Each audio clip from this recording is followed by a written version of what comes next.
ஏ guys, இன்னைக்கு என்னோட most favourite food பற்றி தான் நான் உங்கள் கூட ஷேர் பண்ண போகிறேன். எனக்கு பிடிச்சது ஃபர்ஸ்ட் ஒன் வந்து குஸ்கா தான். மட்டன் குஸ்கா இல்லைனா வந்து சிக்கன் குஸ்கா தான் எனக்கு ரொம்ப பிடிக்கும். ஸோ இதை தவிர்த்து எனக்கு வந்து மஷ்ரூம் பிரியாணி ரொம்ப பிடிக்கும். ஸோ அது வந்து எங்கள் அம்மா பண்ணுறது தான் எனக்கு ரொம்ப பிடிக்கும். வந்து ஈவன் ஒரு சிங்கிள் பீஸ் கூட எனக்கு சாப்பிட பிடிக்காது பிரியாணியில் இருக்கிறது. ஸோ எனக்கு எப்போ நைட்டாக இருந்தாலும் சரி, எப்போனாலும் எனக்கு வந்து குஸ்கா கொடுத்தா நான் பாட்டு சாப்பிட்டுட்டே இருப்பேன். என் ஃபேவரட் ஃபுட் வந்து ரச சாதம்.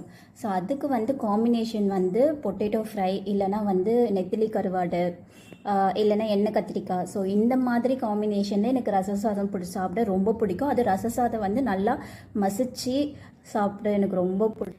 தேர்ட் வந்துட்டு கர்ட் ரைஸும் எனக்கு ரொம்ப பிடிக்கும். கர்ட் ரைஸில் வந்துட்டு பொட்டேட்டோ ஃப்ரை. ஆஃபீஸ் போகும்போது நிறைய வந்து நான் கர்ட் ரைஸ் ப்ளஸ் பொட்டேட்டோ இது தான் நான் வந்து அதிகமாக எடுத்துகிட்டு போவேன். எங்கள் அம்மா வீட்டில் இல்லாத போது எனக்கு ஈஸியாகவும் இருக்கும் ப்ரிப்பேர்